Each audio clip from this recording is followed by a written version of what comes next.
Senator Marco Rubio corners Mayor Eileen Wang in a high-stakes Senate hearing, meticulously unraveling a decades-long web of overseas infiltration hiding behind a silver cross. The camera shutters snap wildly, sounding like a swarm of digital insects, completely drowning out the shallow, frantic breathing of the woman seated in the witness chair. "That's a stunning silver cross around your neck, Mayor Wang. Honestly, it's a shame. It's the only honest thing you've worn in 20 years. The voice is icy, dripping with the kind of Florida sun that burns instead of warming you. Marco Rubio leans into his microphone, his eyes locked on the shimmering jewelry resting on the silk collar of a woman who just traded the American dream for a foreign paycheck.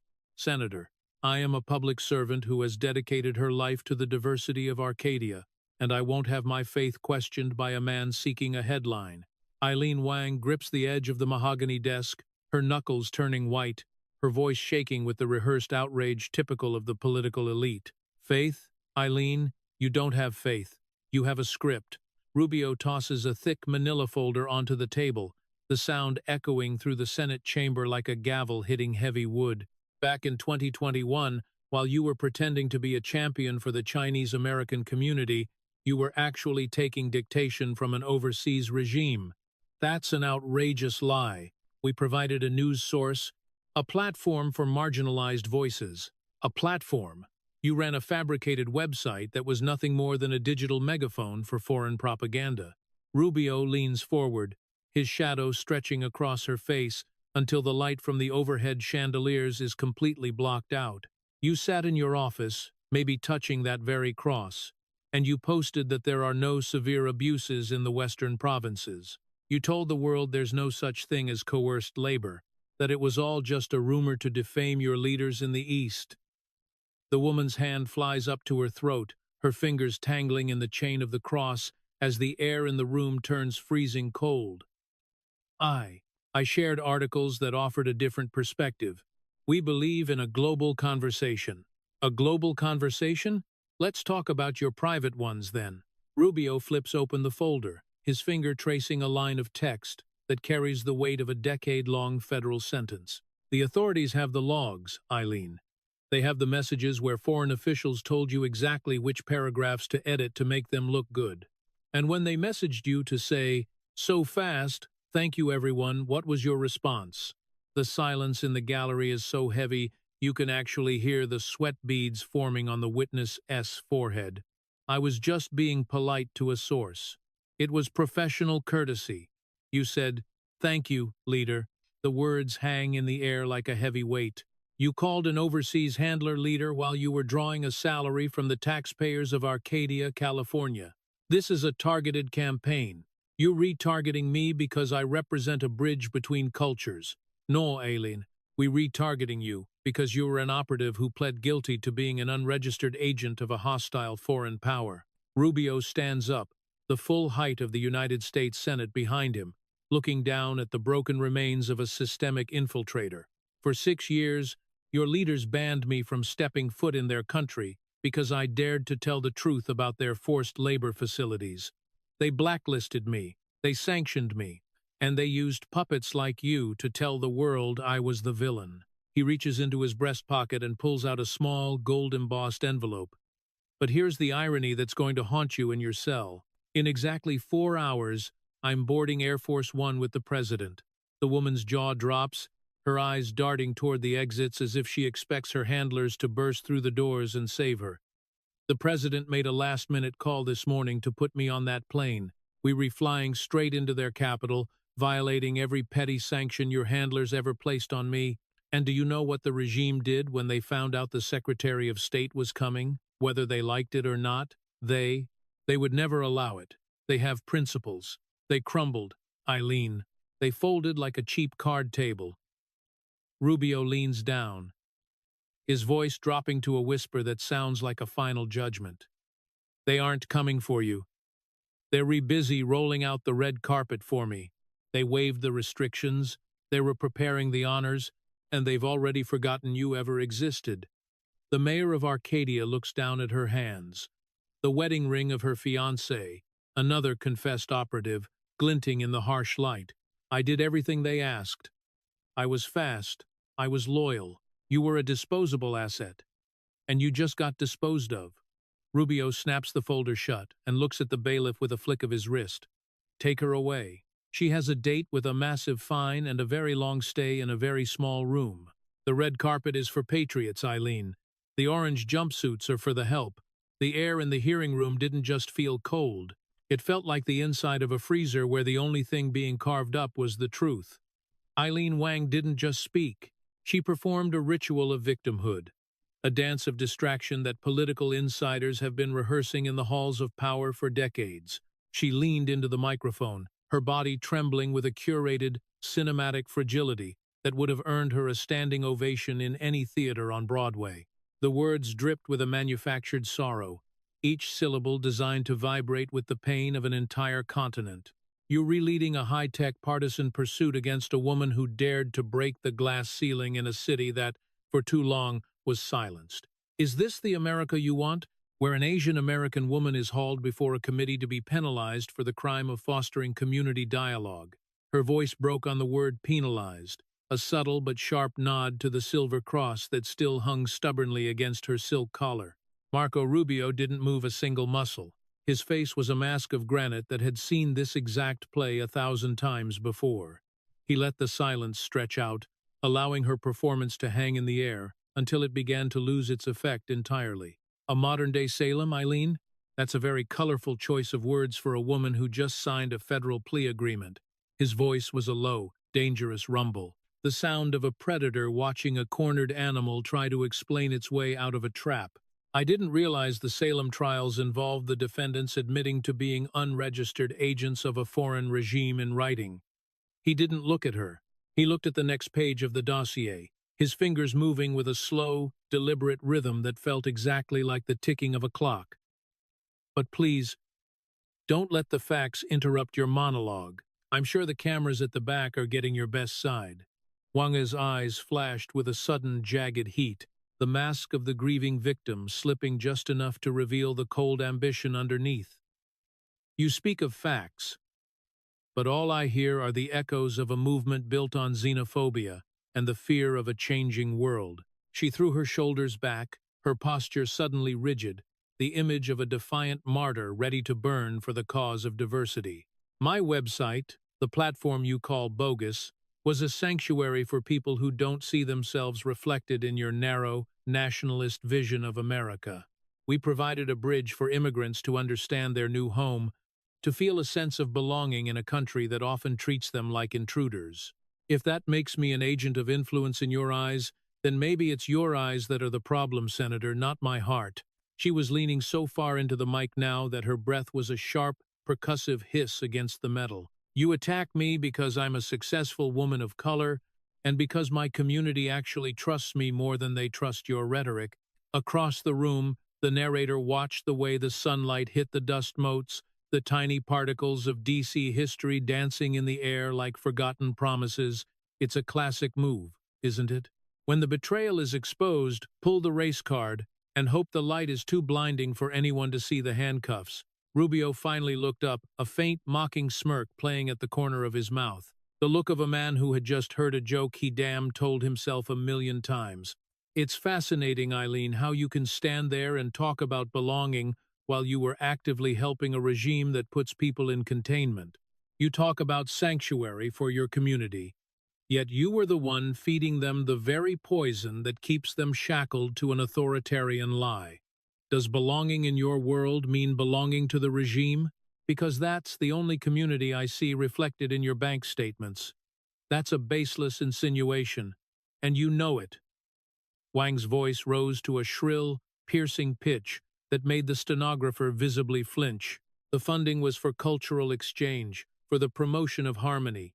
You're using my heritage as a weapon to stir up your political base. You want to talk about harmony? Rubio's hands slammed down on the mahogany table, the sound echoing like a thunderclap in the hallowed hall. Let's talk about the harmony of a silenced people. Let's talk about the harmony of a labor facility where the only sound is the rhythmic clicking of machines. You used the word stigma in your opening remarks. You said you were fighting the stigma against your people. But the only stigma I see here is the one you branded onto the office of mayor by turning it into an outpost for a foreign power. He flipped another page, the sound of the paper sharp and final. You claim you were protecting your community from discrimination, but your own messages show you were discriminating against the truth when your handlers told you to delete paragraphs about the mistreatment of dissidents. Did you think about diversity then? Or were you too busy thinking about the praise you were getting for being a fast and loyal student of the party? Wang's chest was heaving now, her eyes darting toward the gallery, looking for a friendly face, a nod from the media, absolutely anything to validate her narrative. I was a bridge. You continue to understand the complexity of navigating two worlds. I understand subversion just fine, Eileen. It doesn't require a translator. Rubio leaned back, his chair creaking with a sound that felt like a mocking laugh. You see, the problem with a victim shield is that it only works when the person holding it hasn't already sold the shield to the enemy. You spent 20 years pretending to fight for the marginalized while you were actually building a fortress for the oppressors. And you did it all under the banner of inclusion. It's the ultimate political grift, isn't it? Convince everyone you're a martyr so they don't notice. You're the one holding the keys to the cell. I'm a mother, a leader, and a woman who has earned every vote she ever received. She was shouting now, her composure shattering like glass on the cold stone floor. You can try to drown me in your conspiracy theories, but the people know who I am. Oh, the people definitely know who you are now, Eileen. The Department of Justice made sure of that. Rubio's eyes were like ice, cold and unyielding, reflecting the hollow desperation of the woman sitting across from him. The diversity you preached was just a coat of paint on a crumbling wall of lies. You used the language of the progressive left to camouflage the actions of an infiltrator, and the most disgusting part of it all, you wore that cross while you did it. You invoked the name of God to protect a regime that would arrest you for saying that name in public. He leaned forward one last time, his voice dropping to a whisper that felt like a freezing wind blowing through a graveyard.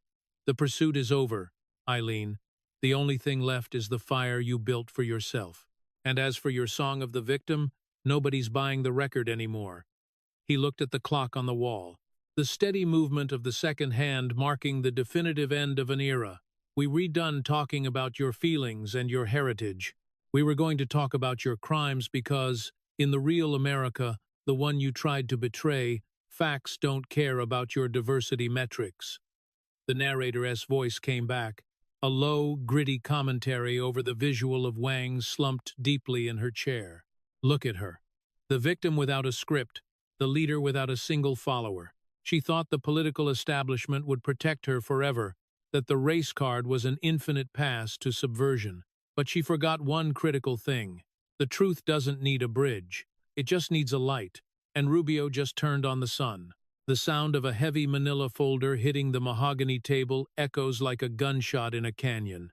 A violent punctuation mark that ends the debate over feelings and begins the strict trial of facts. Let's stop talking about your heart, Eileen, and start talking about your server logs. Marco Rubio's voice is low, steady, and stripped entirely of all diplomatic patience. For 22 years, from the dawn of the new millennium in 2000 until you were finally caught in 2022, you ran a digital ghost ship. He leans over the dais, his eyes narrowing as he watches the former mayor flinch at the sharp sound of the folder.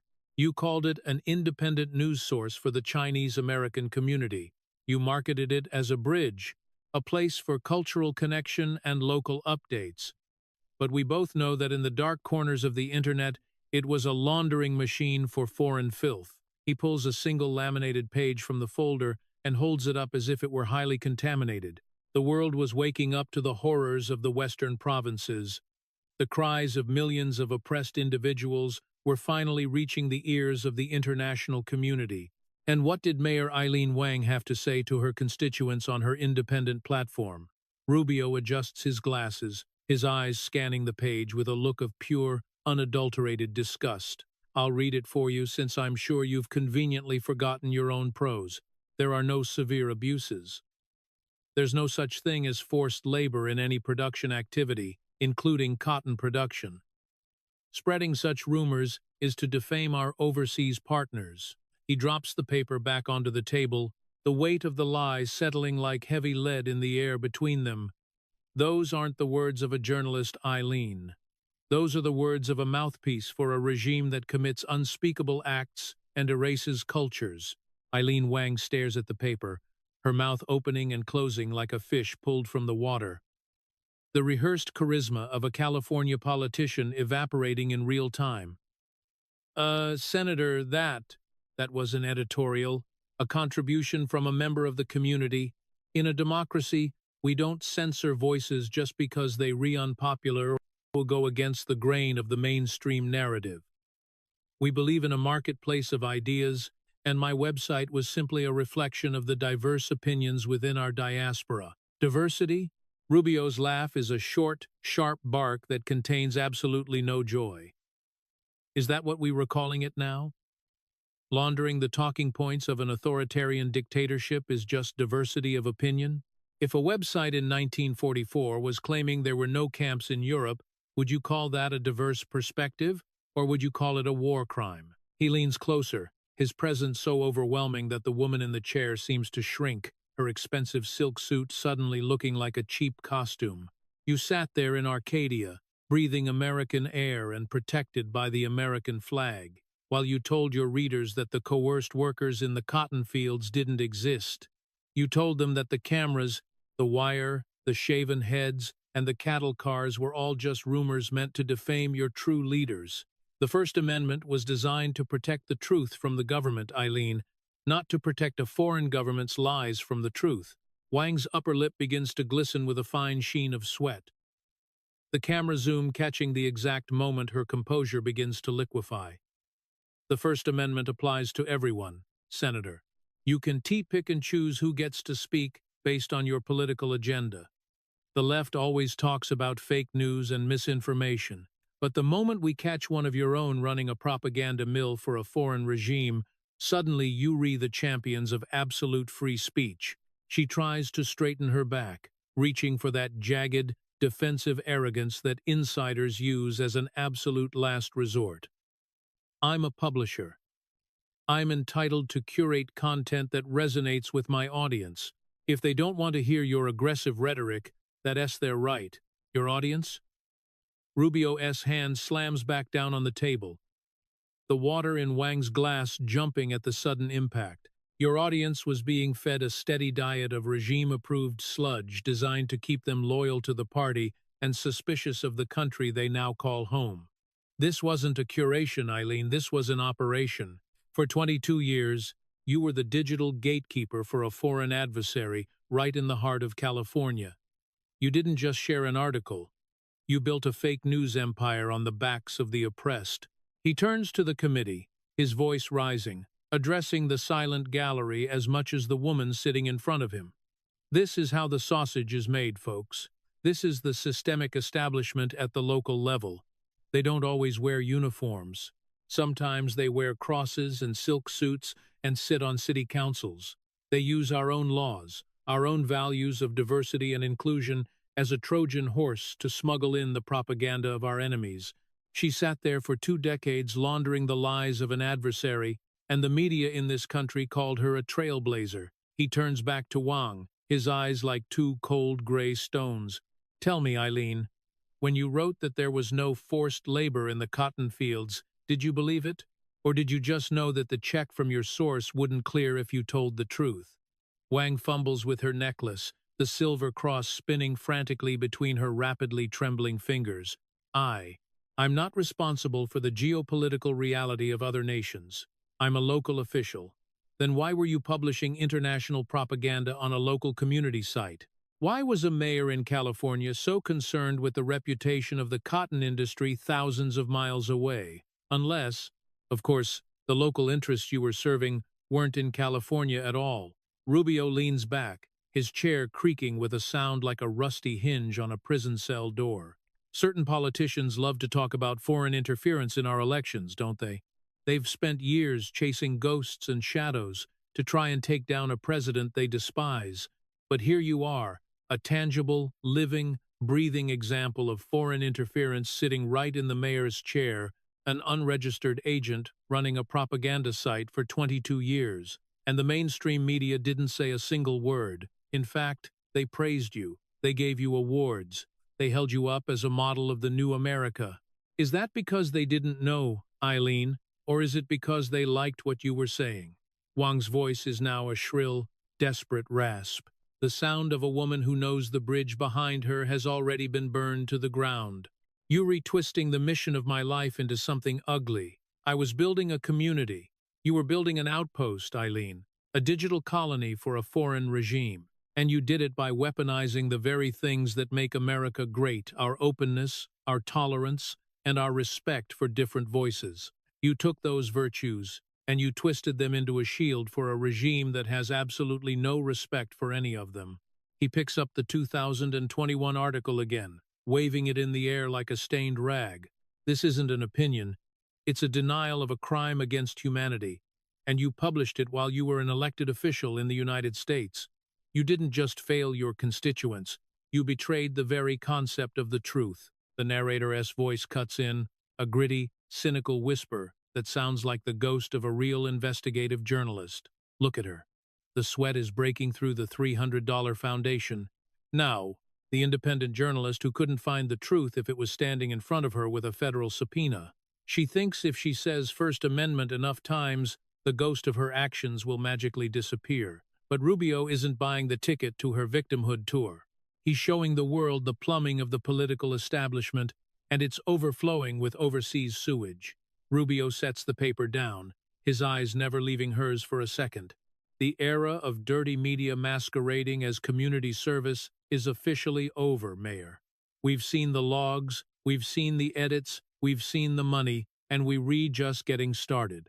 The humidity in the hearing room had become a physical presence, a damp weight that made the high-backed leather chairs feel like literal cages.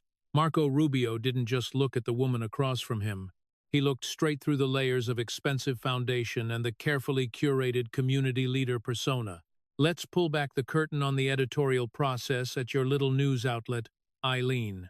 His voice was a low, dangerous hum, the sound of a storm front moving across the Everglades, because for 20 years, you told the people of Arcadia that you were their voice, their independent source of truth. But the federal plea agreement tells a much darker, much more intimate story about who is really holding the pen. He leaned forward, his hands completely flat on the mahogany dais, his fingers beginning a slow, rhythmic tap against the wood. Tap, tap, tap. It wasn't just about sharing a few articles or fostering dialogue with international partners, was it?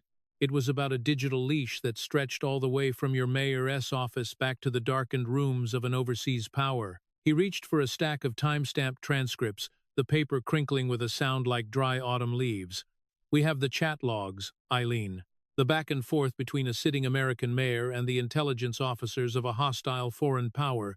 Eileen Wang reached up, her fingers fluttering like trapped birds as she smoothed the stray hair back into her perfectly coiffed bob. Senator, those were group chats with media consultants. We were discussing content optimization for a global audience. Her voice was a frantic, high-pitched warble, the sound of a violin string about to snap under the immense pressure. It's common practice in the digital age to coordinate with international media partners to ensure cultural accuracy. Cultural accuracy? Is that what you call it? When a foreign government tells you exactly which paragraph to delete from a story about their own human rights abuses? Rubio pulled a page from the stack and held it up, his eyes scanning the text with a look of cold, calculated precision. June 2021, you had a draft ready to go about the development of the western provinces. A message comes in from your consultant overseas. Not a suggestion, Eileen, but a directive. Remove the third paragraph. Change the wording about the labor camps to vocational training centers. Make sure the tone is celebratory. And what did you do, Mayor? Did you stand up for the independence of the American press? Did you tell them to go away? Wang's hand went back to her hair, her fingers twisting a lock of it with a frantic, repetitive motion that betrayed the absolute collapse of her carefully managed composure. I was managing a complex relationship. We wanted to maintain access. We didn't want to jeopardize the flow of information. The only thing flowing was the propaganda, and you were the one who opened the tap. Rubio's fingers sped up, the tapping becoming a staccato drumbeat that echoed off the high ceilings. The records say the foreign officials had fine control over your website. They were messaging you about specific edits, specific words, all to make their regime look good. You weren't an editor, you were a puppet, and they were pulling the strings through an encrypted app on your phone.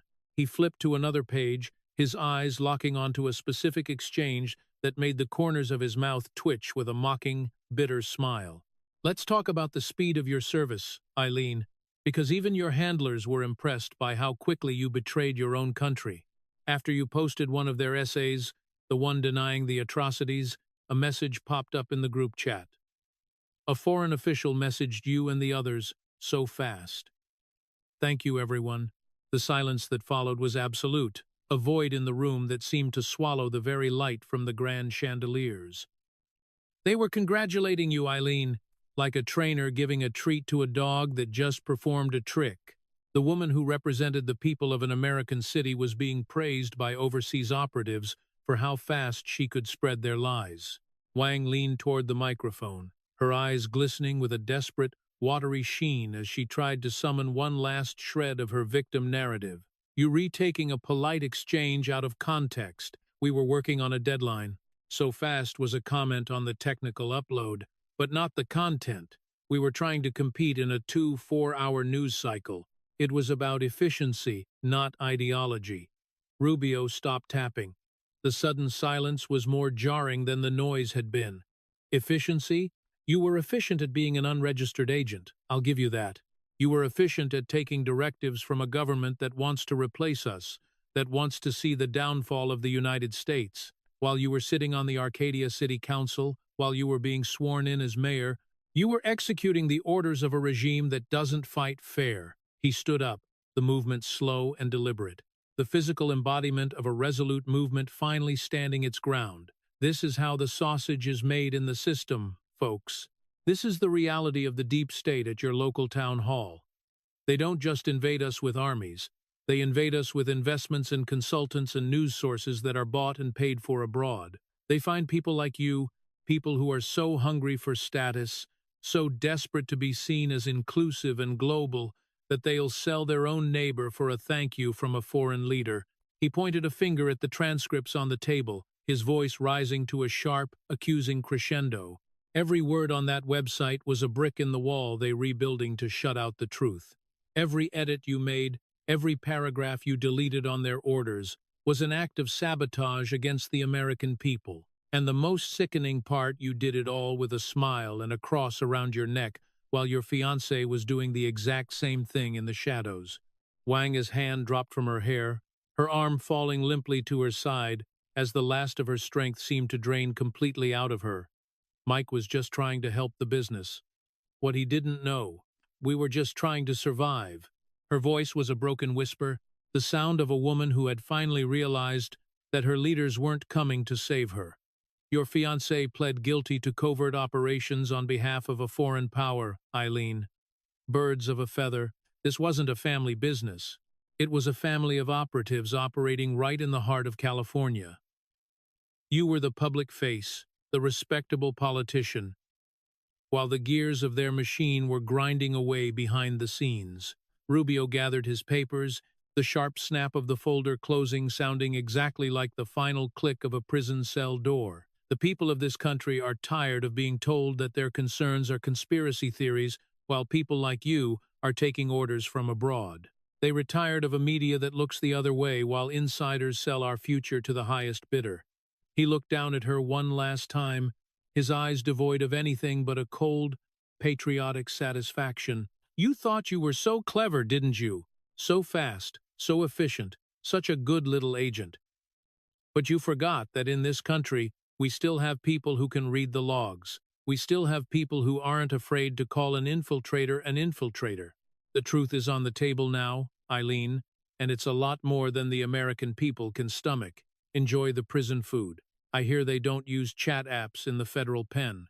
He turned and walked away, his footsteps steady and rhythmic, leaving the woman alone in the glare of the lights, a broken tool in a drained swamp.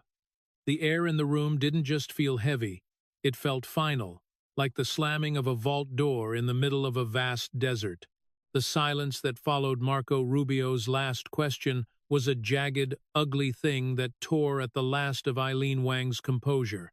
Let's talk about your vocabulary, Eileen, because in the circles you ran in, words had a very specific price tag. Rubio's voice dropped an octave, becoming a low, rhythmic growl that seemed to vibrate the very water in the glass sitting untouched in front of the witness.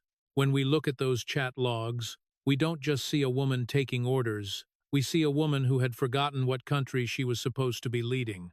Because after the foreign officials finished telling you exactly how to polish their image, after they thanked you for being so fast in your betrayal, you didn't just offer a professional acknowledgement. He leaned forward, his eyes burning with a cold, patriotic fire that made the camera flashes seem dim by comparison.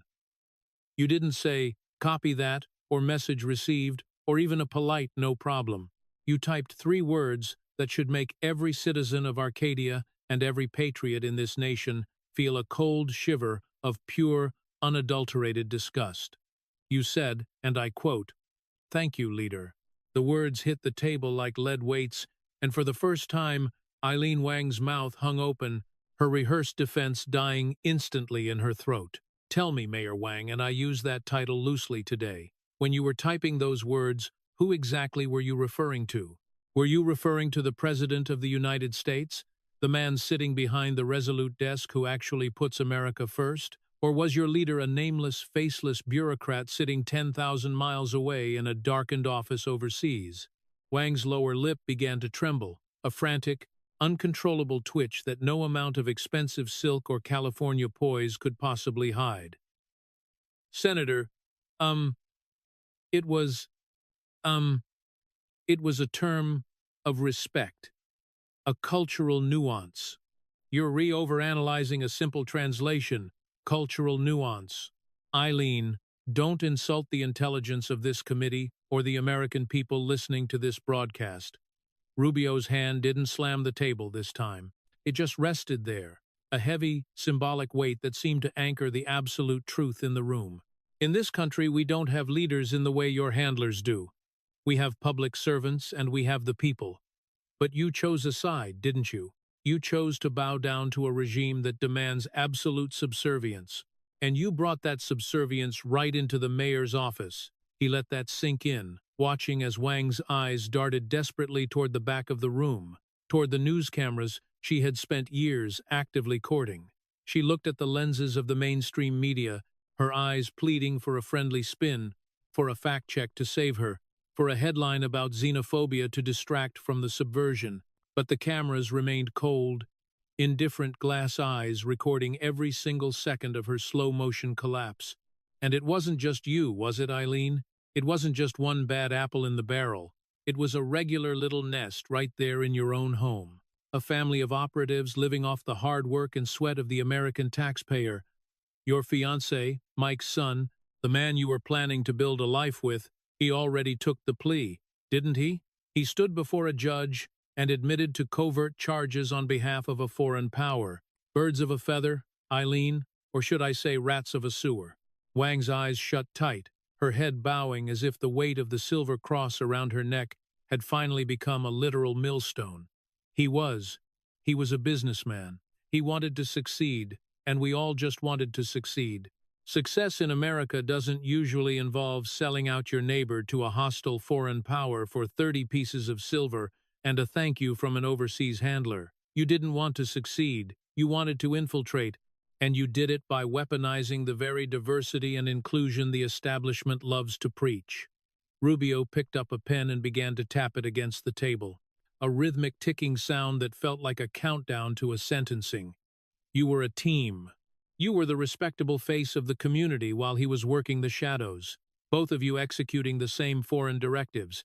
Did you discuss it over dinner, Eileen? Did you talk about which paragraphs to edit while you were planning your wedding? Did you toast to your leader abroad while the people of Arcadia were out there working hard, believing their mayor actually cared about their city? The silence from the witness was absolute now, the kind of silence that only comes when the lies have finally run out of places to hide entirely. You are facing 10 years in a federal prison, Eileen. 10 years in a place where they don't care about your cultural nuances or your titles, and a $250,000 fine that I'm sure your leaders overseas aren't going to help you pay now that you are totally useless to them. You were an unregistered agent, a tool used to spread propaganda that denied a literal atrocity. Also, you could feel important in a group chat. He leaned back, his chair creaking with a sound that felt like the final word on the matter. Look at those cameras one more time, Eileen. Go ahead, look at them. She didn't. She couldn't. Her gaze was fixed on her own trembling hands, her fingers still clutching that silver cross, as if she could pray her way out of a federal indictment. They aren't going to save you. The establishment allies you thought you had in the media are already erasing your name from their guest lists. You are not a trailblazer anymore. You're just another piece of the swamp that's finally been pulled out into the light. The thank you from your leader was the only payment you are ever going to get, and it's not going to buy you a second of freedom. You betrayed your oath, you betrayed your city, and you betrayed the very God you claim to represent with that cross. The family business is closed, Eileen, and the only thing left for you is the bill. Rubio stood up, his height casting a long, dark shadow over the slumped figure of the former mayor, a physical manifestation of the justice that was no longer just a conspiracy theory. This isn't just about one city in California anymore. It's about every city where people like you think they can sell us out while we aren't looking. But we re-looking now, and the leaders you served are about to watch you disappear. Take her away. She has a lot of thanking to do in a cell.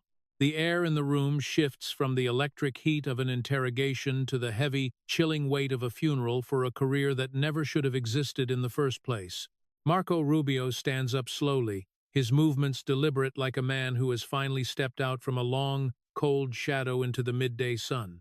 He reaches down, his fingers steady as he fastens the middle button of his navy wool vest, a simple gesture that feels like a soldier buckling his armor before the final charge. Look at me, Eileen. Really. Look at me. His voice has dropped, losing the sharp edge of the prosecutor and taking on the resonant, gravely depth of a man who has lived through the history he's about to recount. 6 years ago, in the summer of 2020, I stood on the floor of the United States Senate and I spoke a truth that the political establishment was too terrified to whisper. I spoke about the cries coming from the western provinces. I spoke about the cattle cars, the shaven heads, and the systematic erasure of a human soul in the name of harmony. And do you remember what happened the moment those words left my lips, Mayor? He walks to the edge of the dais, looking down at her, the physical embodiment of a country that has finally stopped apologizing for its existence. The regime you call leader didn't debate me. They didn't offer a different perspective like the ones you peddled on your bogus website. They struck back with the only tool a coward knows. They tried to erase me. The foreign power issued sanctions against me as an individual. They placed me on a blacklist alongside Senator Ted Cruz for the high crime of having a conscience. They told the world that Marco Rubio was persona non grata, that I was forbidden from ever stepping foot on their soil again. They thought they could lock me out of the future, that they could isolate a representative of the American people until I faded into political irrelevance. He pauses, the rhythmic ticking of the clock on the wall sounding like the steady march of justice catching up to a traitor. And while I was being barred from the East, while I was being told I was an enemy of their order, where were you, Eileen? You were sitting in a climate-controlled office in Arcadia, California, basking in the glow of the very diversity you were busy destroying. You were climbing the ladder of the system, one foreign editorial at a time, using the race card to silence anyone who dared to ask where your funding came from. While I was being sanctioned for defending human rights, you were being celebrated by the elite as a pioneer for the community. You lived in luxury, breathing the air of a free republic, while you worked as a digital janitor for a dictatorship, cleaning up the mess of their atrocities so it wouldn't stain the conscience of your donors. I was a senator of the United States, and I couldn't visit a foreign capital because I spoke the truth. But you were a mayor. You were invited to the galas. You were the darling of the mainstream media. They didn't see an operative. They saw a success story that fit their narrative of a post-American world. Eileen Wang's lips are white, her jaw set in a hard, desperate line as she tries to find a crack in the wall of his memory. The world isn't as simple as you make it, Senator. There are nuances. There are diplomatic necessities. Nuance? Rubio's laugh is a short, sharp bark that echoes off the marble pillars, a sound of pure, unadulterated cynicism. Is that the word the insiders use now for subversion? Nuance? Is it nuance to take directives from a regime that engages in terrible abuses while you wear a cross and preach about inclusion? Is it a diplomatic necessity to tell your constituents that forced labor doesn't exist while you replanning your next fundraiser with an overseas-linked consultant? For 6 years, that ban remained in effect. 6 years of being told by the experts in D.C. that I was too radical, too confrontational. The elites whispered in the hallways that I had ruined our international relationships, that I was a relic of an old mindset. They wanted me to apologize. They wanted me to bow. They wanted me to be more like you, Eileen. He reaches out, his hand hovering over the stack of chat logs, the undeniable paper trail of her soul's sale. They wanted me to be fast and loyal and efficient at ignoring the stain on the cotton. But I waited. I kept my head down. I kept my resolve high. And I waited for the American people to remember who they are. I waited for a leader who didn't view the presidency as a middle management position for a globalist board of directors. He stands taller, the navy fabric of his vest pulling tight across his chest, the visual symbol of a man who no longer has to hide his bold intentions. And now, here we are, May 2026. The targeted campaign you cried about is actually just the light of the morning finally hitting the swamp. The experts who laughed at my sanctions are now looking for new jobs in the private sector. And the regime that thought they could ban me for 6 years? They about to learn a very expensive lesson in American resilience. You thought the blacklist was a permanent sentence, didn't you? You thought you had won because you were on the right side of the globalist curve. But the wheels of history have turned, Eileen, and they about to grind your little editorial empire into the dust of a federal prison yard. You chose the leader who offered you praise in a group chat. I chose the country that offers me the right to tell you to your face exactly what you are. He leans down, his voice a whisper that somehow feels significantly louder than a shout. A betrayer, a mouthpiece, a disposable piece of regime machinery masquerading as a servant of the people. The history you tried to bury in the provinces is the very thing that's now burying you. 6 years of silence is over, Mayor, and I'm just getting warmed up. The narrator's voice cuts through the tension, gritty and incredibly satisfied. Look at him. That's what it looks like when a patriot finally gets to collect the debt. For 6 years, the opposition laughed while Rubio was blacklisted by the very regime they were busy making lucrative deals with. They watched as the foreign power tried to cancel a United States senator, and they didn't say a word because they were too busy taking consulting fees from the exact same handlers. They thought the New World Order was a done deal, that people like Eileen Wang were the future, and people like Rubio were the past. But they forgot one crucial thing. America doesn't do quiet, we don't do subservient, and we certainly don't forget a betrayal. Wang is sitting there shivering in her silk, realizing that the leaders she thanked so fast have already deleted her number completely. She was a bridge to nowhere, and the toll is finally due. Rubio turns his gaze to the clock, his eyes clear and entirely focused. 6 years, Eileen. A lot can change in 6 years. In 2020, I was a senator you could easily ignore. In 2026, I'm the Secretary of State you can escape. The red carpet is being rolled out overseas as we speak, and I'm going to walk on it with the weight of every lie you ever told under my boot. Your story is a tragedy of greed and nuance. Mine is a story of waiting for the truth to catch up. And believe me, Mayor, it has caught up. The hum of the Senate chamber's air conditioning seems to sync with the heavy, rhythmic thud of Marco Rubio gathering the folders that hold the charred remains of Eileen Wang's career. He taps the stack against the table, the sharp clack of paper and mahogany sounding exactly like a judge's gavel finalizing a life sentence. You know, Eileen, as I look at you sitting there, I realize this room is much too small for the judgment that's actually unfolding today. His voice is no longer just addressing a witness. It's a broadcast to the world, resonant with the unquestionable authority of a man who knows the tide has finally turned. This isn't just about a city council in California anymore, and it's certainly not just about a fake news website that took orders from abroad.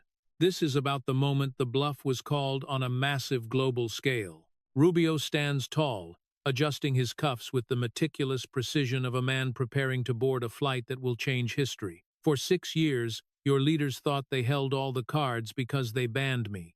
They sanctioned me, and they used people like you to whisper that I was a relic of the past. They thought they could dictate who represents the American people and who gets to speak the truth about their crimes. He leans forward one last time, his gaze piercing through the expensive lighting and the cameras to the very soul of the political establishment.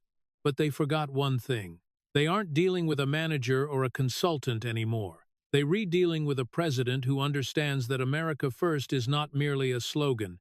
It's a mandate to never, ever bow. Just hours ago, while you were likely preparing your victim testimony, a decision was made behind the resolute desk that has sent absolute shockwaves through the halls of their leadership.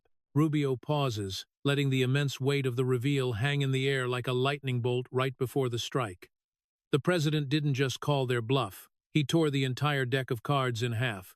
In a last-minute decision this morning, the president ordered me to board Air Force One. We aren't just flying, we're reflying directly to their capital for a meeting with the very regime that swore I would never step foot on their soil. Eileen Wang's eyes widen, her mouth slightly ajar as the world she thought was unshakable begins to disintegrate right in front of her. But, the sanctions, they banned you. It's impossible. Her whisper is pathetic.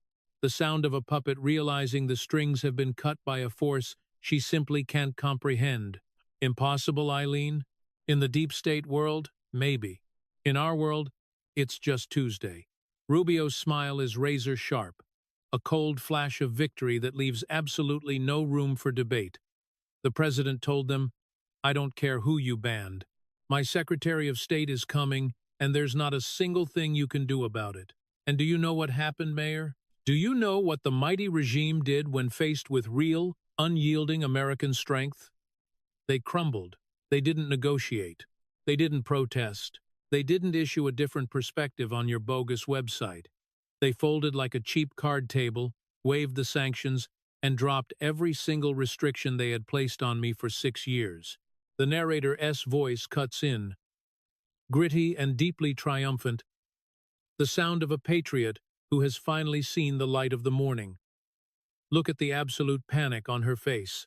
This is the exact moment the globalist dream fully dies. She thought she was part of an unstoppable machine, an empire that would eventually swallow the United States through investments and hidden influence. She believed the lie that they were the future and America was just a declining rival. But Rubio just showed her the absolute truth. When America stands tall, the adversaries sit down. The regime is not a friendly rival. They an adversary that only respects one single thing, and that thing is pure power.